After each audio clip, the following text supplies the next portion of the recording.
Hi, I'm Anindita Bhadra from the Indian Institute of Science Education and Research, Kolkata, where I'm an associate professor and associate dean of international relations and outreach.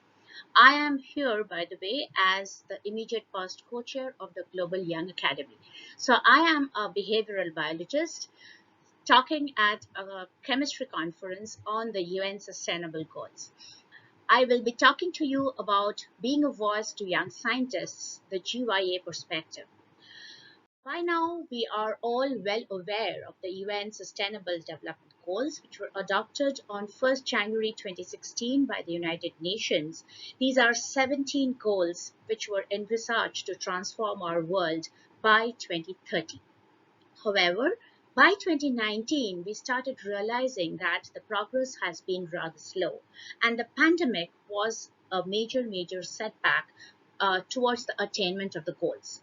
If you go to the United Nations website, you would be seeing various reports on the SDGs which are published annually. One of these are the SDG index scores, and the graph here shows you the world average of the score from 2015 to 2020, and you can see that though we made worldwide progress in the scores up to 2019, we have started going down globally after this. And if you actually go and look up these graphs for various regions of the world, the global north and the global south, and the different economies, then you would notice that the progress has been rather slow in certain parts of the world and in certain sections and for certain SDGs. So now the big question is, how can we, young scientists across the world, contribute to the attainment of the goals by 2030? The major problem for most policy, including the SDGs, is a top-down approach. A top-down approach has various obvious problems. The stakeholders who form the bottom of the ladder do not have any say in the decision-making process. There is lack of feedback. There is typically a one-size-fits-all approach, which of course we know is a huge problem. There is lack of flexibility in the implementation process, and at the end of it, there are different perspectives for the same policy or the same implementation. Whether you are on one side of the table or the other, your perspective can change drastically, as is illustrated in a cartoon here on my slide. We have policymakers at the top level.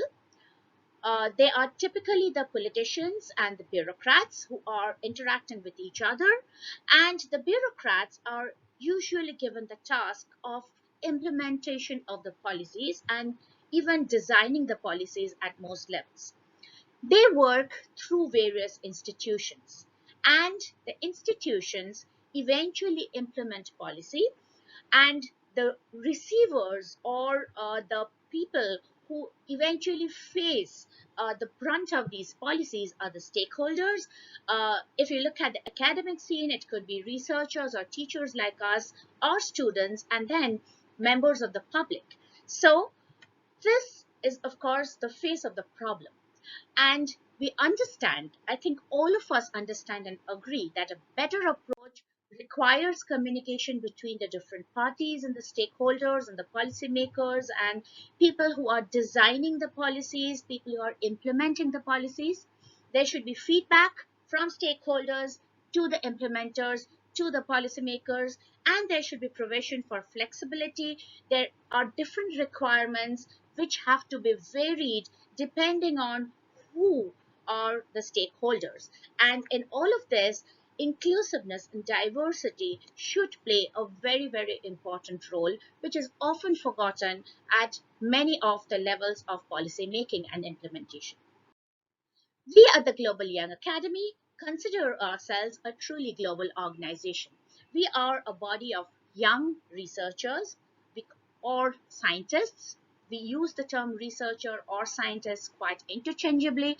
For us, anyone who has a scientific temperament, who thinks with reason and logic, is a scientist. Does not matter whether you do literature or law or history, or you practice one of the fields of the natural sciences. We try not to have silos in the form of disciplines. We are a worldwide network of 200 active members at any point of time, and currently our alumni strength goes up to 298 in 2021.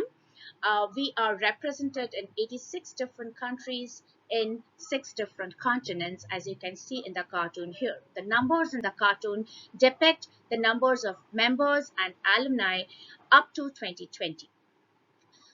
We select our memberships through a very rigorous and stringent process based on research excellence, commitment to service to society and outreach.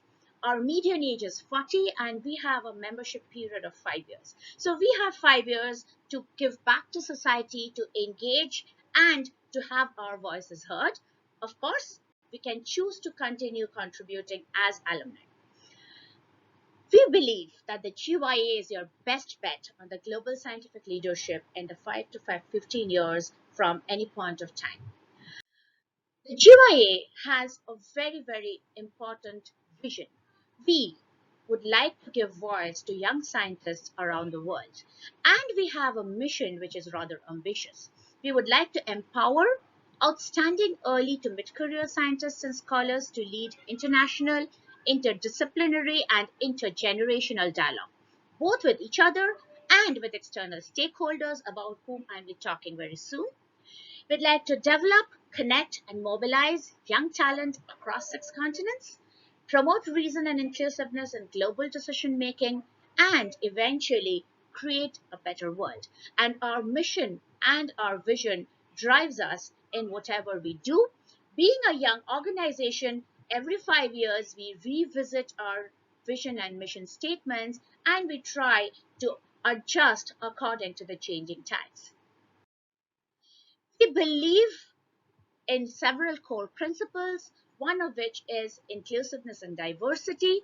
And this is inclusiveness and diversity at various levels, be it gender and sexuality, be it race, be it representation of economies, cultures, regions of the world, be it representation of various fields of research. You would know, as researchers, you would understand that not every research field has equal visibility in the global scenario, as is evident from this graph here showing data from 1970 to 2017 published by AAS, where the different fields of research and the funding received over this period has been highlighted. And of course, there is this perpetual dichotomy between the basic sciences and the applied sciences, blue skies research, and what one would call relevant, important, socially important research, or research which has an immediate value in terms of its practicality and translation into product.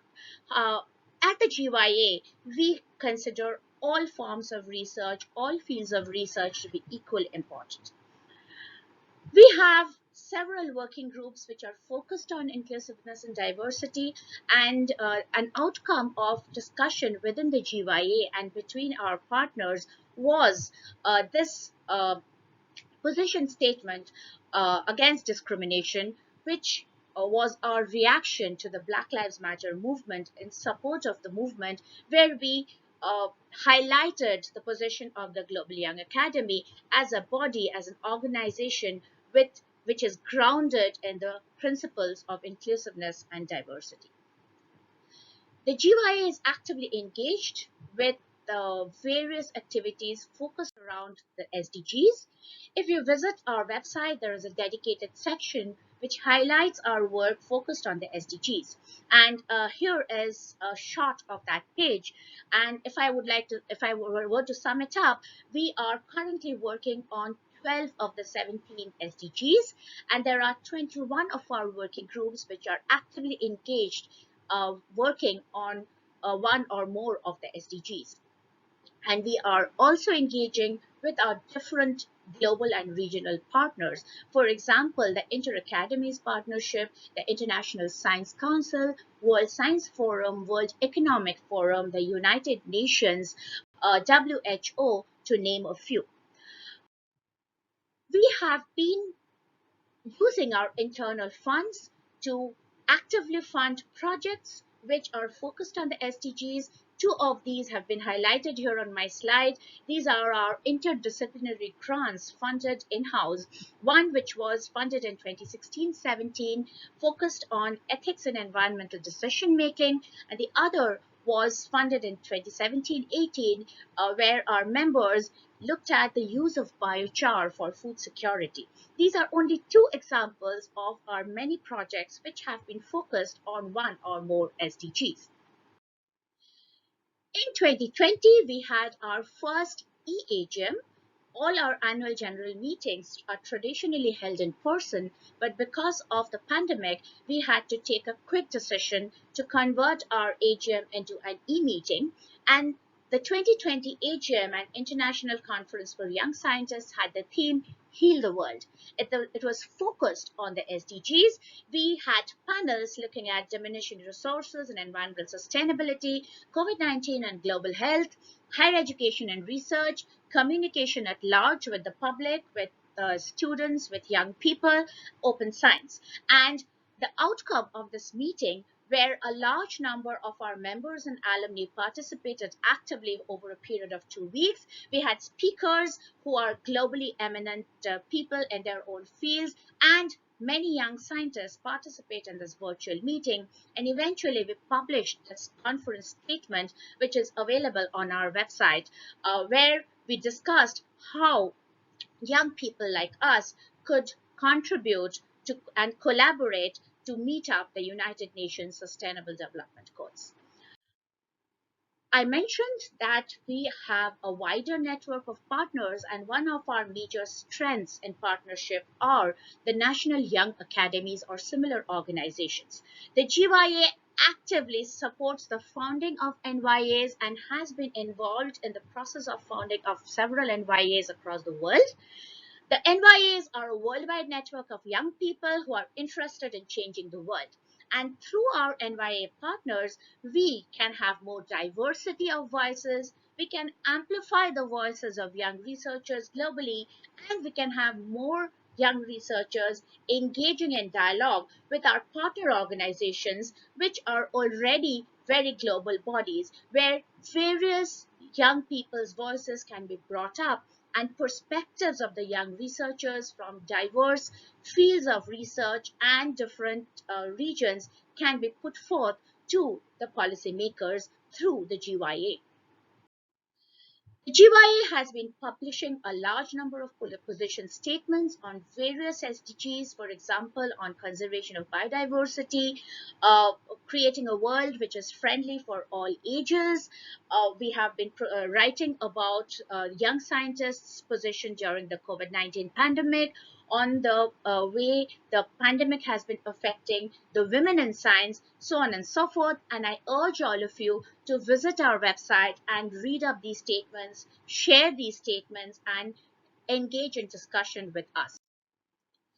One of our proud moments was when the GYA was invited to comment on the GSDR, the Global Sustainable Development Report 2019, which was actually published this year. And the GYA, some of the GYA members and alumni were part of the team which commented on the final draft of the report, and we were able to add the GYA perspective, the perspective of young scientists, to the GSDR, which had been drafted earlier by much senior people. In this report, which is the first of its kind since the acceptance of the SDGs in 2016, we highlight that the current development model is not sustainable and we need to do something towards meeting the SDGs in 2030. We highlight that worsening social inequalities will potentially reverse what have been achieved until now, and we put up a call to action. I urge everyone to look up the GSDR, 2019 report, which is a very, very well written and elaborate report. And I am very proud that the GYA has been a part of the contributors of this landmark report, which was brought out by the United Nations earlier this year. So, GYA Way Forward is to amplify voices of young people and engage in dialogue with multiple partners, put forth diverse perspectives, show intent and action, not just say that we need to do something, but act through our working groups, through our white papers, through our position statements, our blogs, and through our participation in various conferences, workshops, which are you know, engaging in dialogue towards the attainment of SDGs, and doing all of this increase visibility of young researchers and enhance their position in the decision making process globally as well as locally. How can you be a part of this process? Please follow us, join us on Facebook, on Twitter, and even better, if you are below 40, if you would like to engage with us, if you would like to work with the GYA, look up our call for membership, apply for membership. The call is live now, and the deadline for applications is 15th September 2021. So check out the membership call and apply, or motivate young researchers in your network to apply for the GYA membership and become a part of this very, very vibrant and active community. I would like to stop here and thank IUPAC and the organizers of the session for having me here and for letting me speak about the GYA's perspective on how we can attain the Sustainable Development Goals of the United Nations. And thanks to the GYA family for all the great work that we have been doing. Thank you. And I'm very happy to take questions during the interactive session.